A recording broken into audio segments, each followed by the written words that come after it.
Welcome back once again. Myself Pranshak Kumar Pathak. As I told you that there are several approach of reverse genetic that we can use nowadays, for the functional analysis of a gene. Okay. So dear friend, for this we have to understand how we can know a function of gene. To understand the gene function, whether you can go through forward genetics approach or a backward genetics approach. So forward genetics approach क्या होता है कि generally we can go from phenotype to genotype. मतलब you dissecting a very contrast phenotype and you want to know the genotype of that particular organism, then this is called forward genetics. It means you don't know about the genotypes of that particular organism, but you have a very distinct phenotype. So on that distinct phenotype you want to find out a particular genotype. So from phenotype to genotype, understanding of genetics is called as forward genetics. But in backward genetics, the story will change. Nowadays, genome sequencing and next generation sequence platform has been very advanced, and there are a lot of platform has been created to know the phenotype of a particular individual when particular gene is get mutated. So you have a gene sequence, and by the help of that genic region or gene sequence you want to disrupt that gene and you want to know the what phenotype will occur. मतलब आपके पास पूरा genotype है, क्योंकि आज nowadays क्या है platform पे genotypes available हैं, सब चीज़ के जीनोटाइप अवेलेबल हैं. ठीक है, हर NCBI पे जाइएगा, कोई भी जीन के बारे में डालेगा, you will get a lot of genomic information. So you have genome sequence, you have proteome data, so everything is in your hand, and then you are going from genotype to phenotype. So in this case you are applying backward genetics approach. So and इस story समझ में आया. Forward genetics क्या होता है और backward genetics क्या होता है. Backward genetics means genotype to phenotype and forward genetics phenotype to genotype. ये दोनों अप्रोचेज आज के लिए यूज होते हैं. लेकिन जब शुरुआत करें मेंडेलियन जेनेटिक्स की, तब हमारे पास कोई RFLP मार्कर नहीं था, कोई मॉलिक्यूलर मार्कर डेवलप नहीं था, कोई जीनोम सीक्वेंस अवेलेबल नहीं था.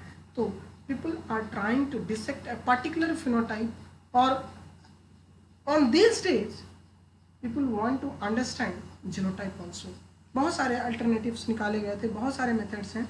आई will not talk about whole this data, but I will go through some of this techniques. So EMS mutagenesis and EMS approach, TILling approach, there are a lot of approaches have been used to detect a very contrast phenotype individual. So यहाँ पे EMS हमने यहाँ पे लिया है कि EMS can be used to create a random point mutation. So EMS mutagenized बहुत सारे क्रॉप आपको मिलेंगे, लेकिन जितने भी एडेबल क्रॉप्स हैं उनमें अभी एक फॉरवर्ड जेनेटिक्स अप्रोच जो भी EMS हैं और भी जो भी म्यूटाजेंस हैं उनको यूज करके कोई एडेबल क्रॉप्स के बारे में अभी तक कोई ऐसा क्रॉप हमें अभी तक समझ में नहीं आया है जो कि मार्केट में आया हो. ठीक है, बहुत सारे आए हैं, BT ब्रिंजल आए हैं, लेकिन EMS और म्यूटाजेनिक सब्सटेंस से म्यूटेंट फिनोटाइप करके कोई मार्केट में कोई ऐसा अभी तक मेरे नॉलेज में नहीं आया. So dear friend, forward genetics is a molecular genetics approach to determining the genetics. Sorry, I want to take a pen. Sorry for inconvenience. So forward genetics is a molecular genetics approach of determining the genetic basis responsible for a phenotype. Okay. So this was initially done by using naturally occurring mutation or inducing mutation through radiation, chemical mutagens or insertional mutagenesis. Insertional mutagenesis कैसे होता है, कोई बताए हमें? तो insertional mutagenesis हम लोग करते हैं ट्रांसपोजोन से. कोई भी जंक DNA ला के जोड़ देते हैं कहीं से, तो ट्रांसपोजोन्स को हम यूज करते हैं इंसर्शनल म्यूटाजेनेसिस के लिए. और साइड डायरेक्टेड म्यूटाजेनेसिस करके भी अगर हम कोई DNA सीक्वेंस ऐड और सब्स्टिट्यूट कर रहे हैं तो वहाँ पे भी इंसर्शनल म्यूटाजेनेसिस हम उसको कह सकते हैं. So determine the function of a gene by analyzing the phenotypic effect of altered DNA sequence, that is known as gene by analyzing the phenotypic effect of altered DNA sequence. So ये हुआ आपका forward genetics approach. Easily applied to any organism, but very traditionally very difficult to map. Although the advantage of next generation sequencing has made this possible or considerable easy, mutation can also be generated by insertional mutations, for example transposable element containing a marker or mobilized into the genome at random position. Okay, so one mutagenized जब आप देख लेंगे mutagenized and screen कर लेंगे, तो typically complementation test is done to ensure that the mutant phenotype arise from the same gene if the mutation are recessive. मैंने आपको पहले ही बताया था कि complementation test recessive phenotype को पकड़ने के लिए किया जाता है. तो ये हुआ फॉरवर्ड जेनेटिक्स अप्रोच, ये हुआ बैकवर्ड जेनेटिक्स अप्रोच. ओके, कि आप क्या कर रहे हो, जीन सीक्वेंस से एनालाइज कर रहे हो कोई फिनोटिपिक इफेक्ट को. ठीक है, एक फॉरवर्ड जेनेटिक्स है जहां आप नेचुरली अकरिंग वेरिएशन को या केमिकल और म्यूटाजेनेसिस के थ्रू आप पता करके बता रहे हो, और एक आप क्या कर रहे हो कि आप ये दोनों अप्रोच को बाद में इंश्योर करने के लिए कि हाँ जो हमने किया है म्यूटेशन वो पार्टिकुलरली सही है, उसके लिए आप कौन सा अप्रोच यूज करोगे, complementation test, which I have already discussed on my YouTube channel. Go there and search and you will find a video on complementation test. So reverse genetics is a method in a molecular genetics that is used to help you understand the function of a gene by analyzing the phenotype effect caused by genetically engineering specific nucleic acid sequence within a gene. The process proceed in the opposite direction to the forward genetics screen by the classical genetics approach. So forward genetics seek to find genetic basis of phenotype or trait, but reverse genetics seeks to find what phenotype are controlled by particular genetic sequence. So एक है कि genotype से phenotype की तरफ जा रहा है और एक फिनोटाइप से जीनोटाइप की तरफ जा रहा है.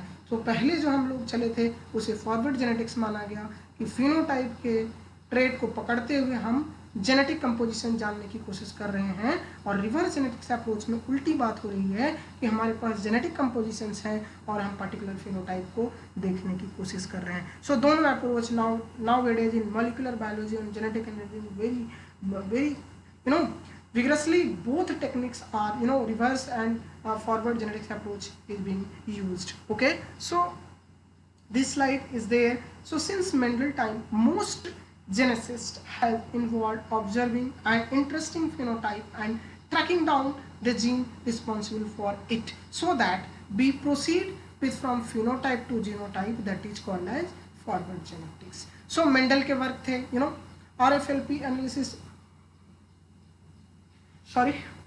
analysis of large family, the gene for gene one enzyme theory, but gene for gene और one gene one enzyme theory जो है वो बाद में जो था उसे गलत साबित कर दिया गया है ना. सो दिस प्राइनियर जो वर्क था शुरुआत का, इसे जो कहा जाता है हम इसे फॉरवर्ड जेनेटिक्स अप्रोच को हम मानते हैं. रिवर्स जेनेटिक्स अप्रोच में क्या है, rapid method of DNA sequencing has generated a vast amount of data in the form of nucleic acid sequence or DNA sequence. Okay, so you have lot of DNA sequence but you don't know the function of that sequence. So what you will do, you will knock down, you will try to suppress that particular gene segment and try to know what is the effect on that particular phenotype. अब समझ में आ रहा है reverse genetics और forward genetics में अंतर. चलिए, so this reverse genetic proceeds from genotype to phenotype. Reverse genetics has been applied successfully in plant, mice, C. elegans, and can also be used with zebra fishes. For example, mysterious gene function of diamond can be studied by this and this.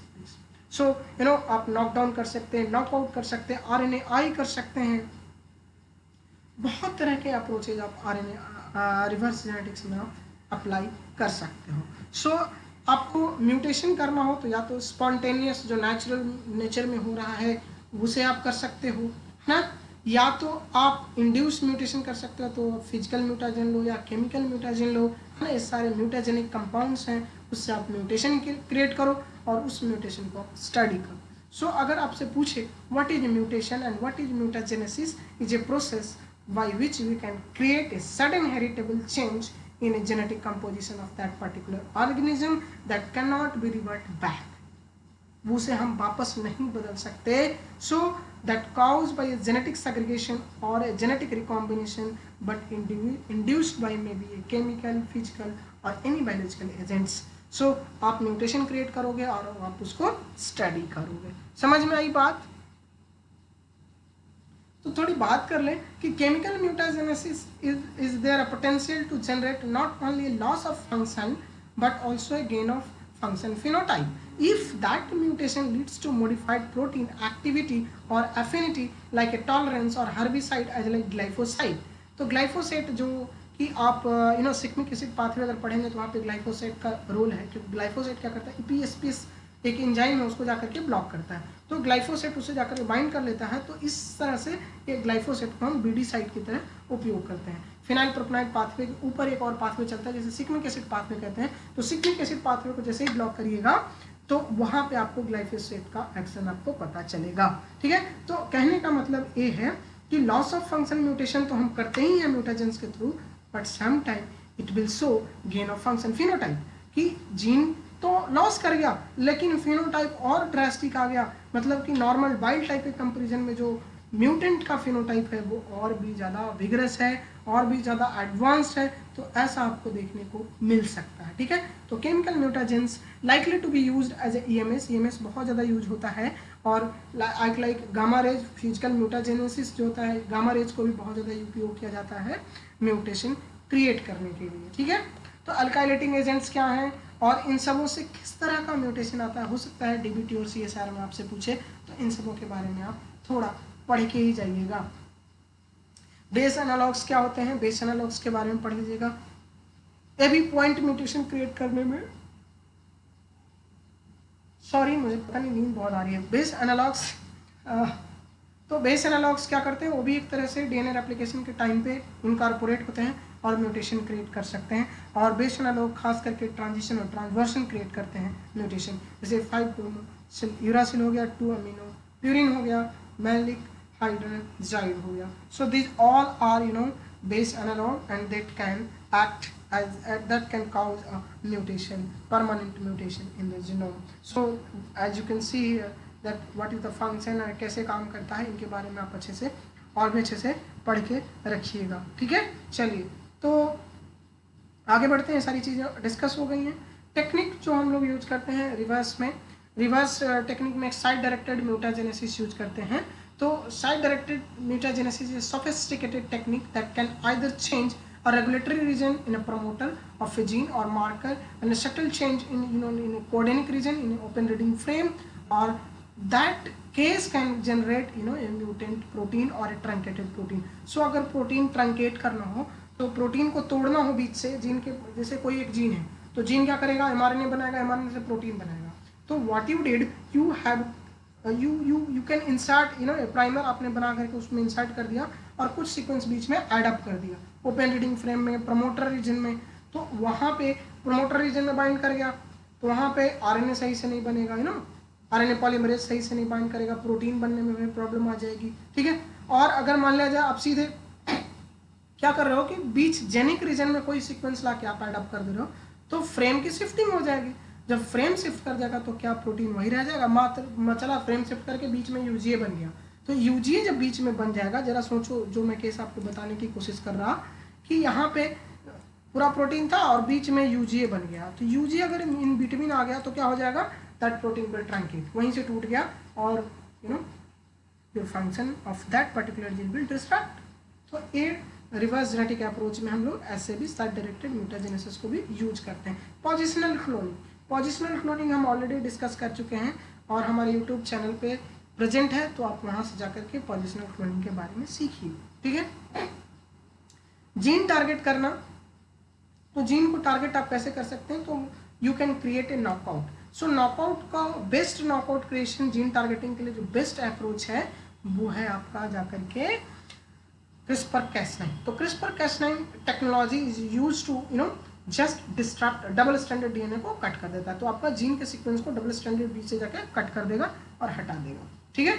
In gene not in endogenous exon is replaced by a altered sequence of interest. तो आपने क्या कर दिया कि जो indigenous gene है उसे आप किसी और अल्टर्ड सीक्वेंस से ला करके वहाँ पे मैच कर दिया, कंप्लीमेंट कर दिया कोई और जगह से ला करके। तो जो पर्टिकुलर जो अमाउंट ऑफ ट्रांसक्रिप्ट था क्या वो बनेगा नहीं। तो interest of your protein will decrease. So this is the process of knock in, not knock out. Knock out, knock in are two different approach, okay.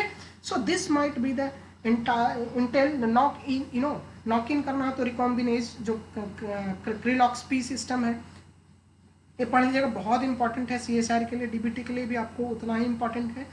और क्री की जगह ही एक फ्लिप इंजाइम होता है, फ्लैप इंजाइम होता है। क्री रिकॉम्बिनेज एंड फ्लैप रिकॉम्बिनेज दोनों में अंतर क्या है, दोनों कैसे काम करते हैं, इनके बारे में थोड़ा पढ़ लो तो ज़्यादा अच्छा होगा आपके लिए। And tilling is a best approach, by the help of tilling you can create a lesion in the genome, और by creating lesion in the genome you can study particular gene function. So tilling is another, tilling दो तरह का होता है, एक होता है tilling, एक होता है eco-tilling. Eco-tilling means you are studying of the natural population, okay. So one of the best important and technique to reduce the gene function is gene silencing by RNAi. So RNAi में knock down use होता है। Knock down कहने का मतलब क्या कि जो particular gene of interest है उसको इंडोजिनस mRNA को आपने क्या कर दिया, उस कहीं से डिस्ट्रप्ट कर दिया, तो फंक्शनल कॉपी यहाँ पे कम बनना शुरू होगा। और नॉकडाउन में क्या हो जाएगा, टेम्पोररली वो जो आपका जो जीन सीक्वेंस था, जो जेनेटिक कंपोजिशन था, उसका RNA बनना कम हो जाएगा, उसके प्रोटीन कम बनना हो जाएंगे। तो RNAi is a best technique to knock down any particular gene of interest, okay. So molecular genetics approach is the creation of transgenic organism that over express of a normal gene of interest.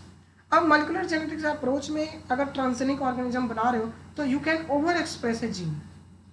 So over expression के लिए हम लोग अब depend करता है कि आप उसको कहाँ ओवर एक्सप्रेस करना चाहते हो, स्पेसिफिक टिश्यू में करना चाहते हो या ऑल ओवर करना चाहते हो। अगर आप ऑल ओवर करना चाहते हो तो you will use CAM35S promoter, और अगर नैपिंग यूज करते हो तो सीड स्पेसिफिक प्रमोटर हो गया। टैपेटम करोगे, टैपेटम TA29 जो है ए रिप्रोडक्टिव फेज का एक प्रमोटर है, TA29 जो खास करके टैपेटम में जो कि एंथर जो होते हैं उनमें होता है, तो TA29 वहाँ हो गया। तो बहुत सारे स्पेसिफिक प्रमोटर होते हैं जिनका हम लोग यूज करते हैं, ठीक है। तो ये मॉलिक्यूलर टेक्निक्स हैं जिसमें हम क्या कर सकते हैं, किसी जीन को ओवर एक्सप्रेस करके भी हम स्टडी कर सकते हैं। तो thank you so much for watching this part, and by this part you can understand the molecular biology is not very limited. इससे आपको पता चलता है कि जेनेटिक इंजीनियरिंग का जो अप्रोच है वो बहुत ही एडवांस है और इसको समझना इतना आसान नहीं है। तो thank you so much for watching this. Bye, take care, have a nice day, and I think this can create a new ideas in your brain how you can go through these forward and reverse genetics approaches. So dear friend, thank you so much for watching this lecture. Bye, take care, stay tuned.